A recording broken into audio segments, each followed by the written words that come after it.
काय तर म्हणे उद्या रविवार आहे किंवा कोणाचा तरी बर्थडे, आणखीन याच्या व्यतिरिक्त काहीतरी स्पेशल आहे, उद्या हाफ डे आहेत, उद्या सगळेच जण घरी आहेत, असा जेव्हा आपला विषय होतो त्यावेळेस आपण काय म्हणतो की उद्या काहीतरी स्पेशल करूयात. रोज काय तेच तेच ते. पण या स्पेशलमध्ये ना अनेक नावं येतात आणि या सगळ्या अनेक नावांमध्ये ना ढोकळा हे सुद्धा ठरलेलंच असतं. पण काय होतं, ढोकळ्याला एकतर पूर्वतयारी सुद्धा लागते किंवा काही काही वेळेस आपण इन्स्टंट ढोकळा सुद्धा करतो. पण तरीही अनेक जणींचा ढोकळा फसतो. मग त्यावेळेस आपल्याला काय वाटतं, नको बाबा हे ढोकळा नकोच, दुसरं काहीतरी साधं सोपं आपण पटकन निवडूयात. बरोबर आहे ना? असं किती जणींच्या बाबतीत होतं हे मला कमेंट करून नक्की सांगा. आणि या सगळ्यावरती आहे ना आज एक रामबाण उपाय मी तुमच्यासाठी आणलेला आहे.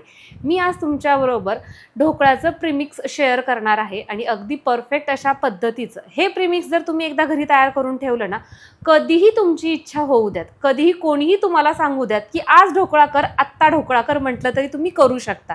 चला तर मग हे प्रीमिक्स कसं तयार करायचं ते पाहूयात. एक चाळणी घेतलेली आणि याच्यामध्ये आपले जे मेजरिंगचे कप असतात ना त्याच्यानं 3 कप बेसन पीठ घेतलेलं आहे. तुम्ही घरातली कोणतीही वाटी घेऊ शकता. आणि आता हे बेसन आपल्याला चाळून घ्यायचं आहे. बेसन पीठ तुम्ही घरी तयार केलेलं घेऊ शकता किंवा दुकानातलं विकतचं रेडीमेड बेसन पीठ वापरलं तरीही चालेल. इथे मी दुकानातलंच घेतलेलं आहे आणि हे आपल्याला असं चाळून घ्यायचं आहे.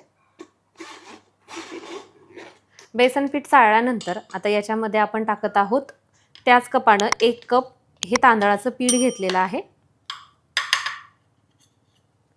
आणि सोबतच इथं आपण पाव कप हा रवा घेतलेला आहे. रवा घेताना असा मध्यम घेतलेला आहे. हा रवा टाकून घेऊयात. पाव टीस्पून हळद, हळद अगदी थोडीशीच घ्यायची आहे आपल्याला, आणि 1.5 टीस्पून आपल्याला मीठ घ्यायचे.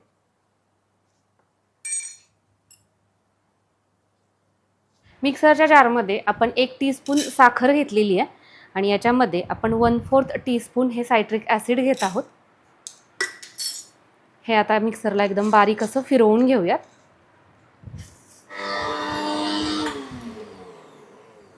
बारीक केलेली साखर आणि सायट्रिक ॲसिड आपण याच्यामध्ये टाकून घेऊयात. हे सगळं आपण व्यवस्थित असं चाळून घेणार आहोत. हे सगळे याच्यामध्ये वापरलेले पदार्थ आहेत ना ते व्यवस्थित असे एकत्रित होणं खूप जास्त गरजेचं आहे, कारण की याच्यामध्ये आपण हळद टाकलेली आहे, मीठ टाकलेलं आहे, रवा, तांदूळ, बेसन पीठ हे सगळं असं एकत्र झालं पाहिजे. तर मग छान अशा पद्धतीचं आपलं हे प्रीमिक्स तयार होईल. इथं तुम्ही बघू शकता अगदी खूप जास्त वेळ लागला नाहीये, खूप जास्त साहित्य लागलेलं नाहीये, तरी आपलं हे प्रीमिक्स इथं तयार झालेलं आहे. हे व्यवस्थित तर एकत्र करून घेतलेलं आहे तरी सुद्धा हे आपण एकदा चाळून घेणार आहोत.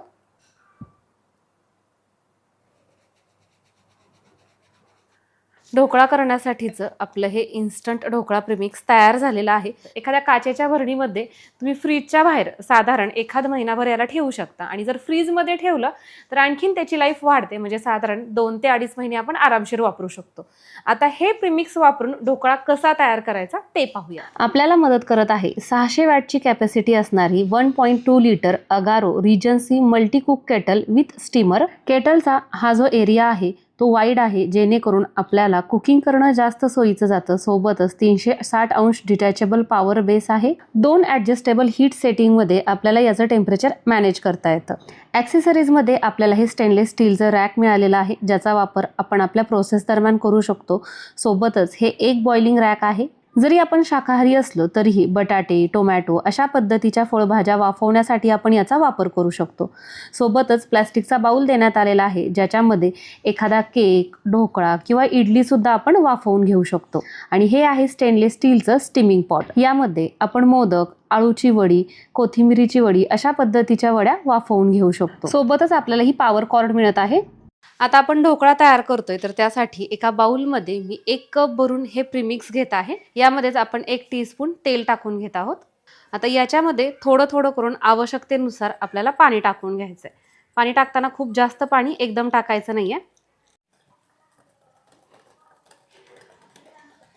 व्यवस्थित असं आपण हे फेटून घेतलेलं आहे आणि याची कन्सिस्टन्सी तुम्हाला दाखवते. हे अशा पद्धतीचं आपल्याला हवं आहे. खूप जास्त घट्टही आपण याला ठेवलेलं नाहीये आणि एकदम जास्त सैलसरही आपल्याला करायचं नाहीये. अशा पद्धतीचं आपण हे करून घेतलेलं आहे. आता इथं मी एक इनोचा पाऊच घेतलेला आहे आणि त्यातला अर्धा इनो आपण टाकून घेतोय आणि व्यवस्थित असं परत एकदा आपल्याला मिक्स करून घ्यायचंय. तर इथं आपलं हे बॅटर तुम्ही बघू शकता, अशा पद्धतीचं हे तयार झालेलं आहे. आता ही केटल आपण चालू केलेली आहे, याच्यामध्ये पाणी ओतून घेऊयात. साधारण 1 ग्लासभर पाणी याच्यामध्ये मी ओतून घेतलेलं आहे आणि आपण टेम्परेचर सेट करून घेतोय. यामध्ये हे स्टँड ठेवून घ्यायचं आहे. पाण्याला उकळी येऊ देऊयात. पाण्याला उकळी येते तोपर्यंत या बाउलला आपण तेल लावून घेतलेलं आहे आणि यामध्ये हे तयार बॅटर ओतून घेऊयात. ही केटल आणि सोबत मिळालेल्या ॲक्सेसरीज फूड ग्रेड मटेरियल पासून तयार केल्यामुळे तयार होणारं अन्न हे सेफ आणि हायजेनिक होतं. आपण बॅटर तयार केल्यानंतर पाणी गरम करायला ठेवलं होतं खरं तर, आणि तुम्ही इथं बघू शकता बॅटर या कंटेनरमध्ये ओतेपर्यंत इथं पाण्याला उकळी यायला लागलेली आहे. यामध्ये आपण हे भांडं ठेवून घेतोय. ग्लास लीड असल्यामुळे आपण वर्ण पाहू शकतो की आतमधला पदार्थ तयार झाला आहे की नाही किंवा तयार होण्यासाठी साधारण किती वेळ लागेल ते. ओव्हरहीट प्रोटेक्शन असल्यामुळे जर जास्त टेम्परेचर झालं तर केटल आपोआप बंद होते आणि थंड झाल्यानंतर परत एकदा ती चालू होते.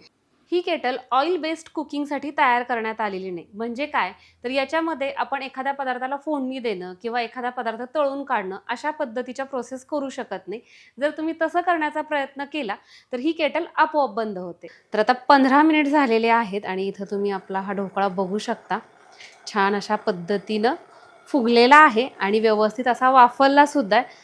आणि इथं तुम्ही बघू शकता वरच्या साईडनं ही जी केटल आहे ना ती गरम लागत नाही, फक्त आतल्या बाजूनं ही गरम राहते, त्याच्यामुळे आपण इझिली ह्याला ऑपरेट करू शकतो. कुकिंग झाल्यानंतर महत्त्वाचा पार्ट येतो तो म्हणजे क्लिनिंग. तर रेग्युलरपणे ज्या पद्धतीनं आपण भांडी घासतो ना त्या पद्धतीनं तुम्ही हा कंटेनर स्वच्छ धुवून काढू शकता. फक्त ही जी केटल आहे ती आपल्याला पूर्णपणे ओली करायची नाहीये, फक्त आतल्या साईडनं याला आपल्याला स्वच्छ करायचंय.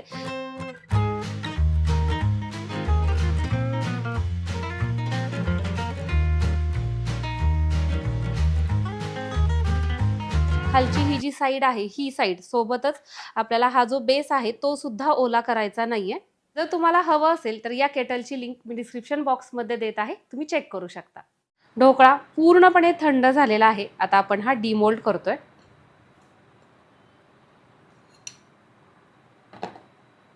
तर इथं तुम्ही बघू शकता अगदी सहज आपला ढोकळा डिमोल्ड झालेला आहे आणि सोबतच ढोकळ्याची जी काही जाळी आहे ती तुम्ही वरनच तुम्ही बघू शकता. छान अशा पद्धतीची याला जाळी देखील पडलेली आहे.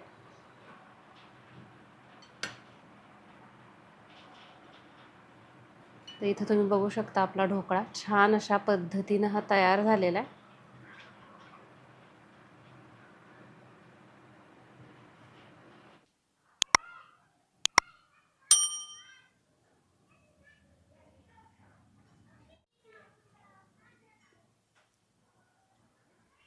इथं मी हा ढोकळा प्लेन तयार केलेला आहे आणि पुदिन्याच्या आणि दह्याच्या चटणीबरोबर सर्व केला आहे. जर तुम्हाला हवं असेल तर बॅटर तयार करत असताना याच्यामध्ये तुम्ही हिरवी मिरची आणि थोडासा लसूण टाकू शकता, जेणेकरून हा ढोकळा तिखट तयार होतो.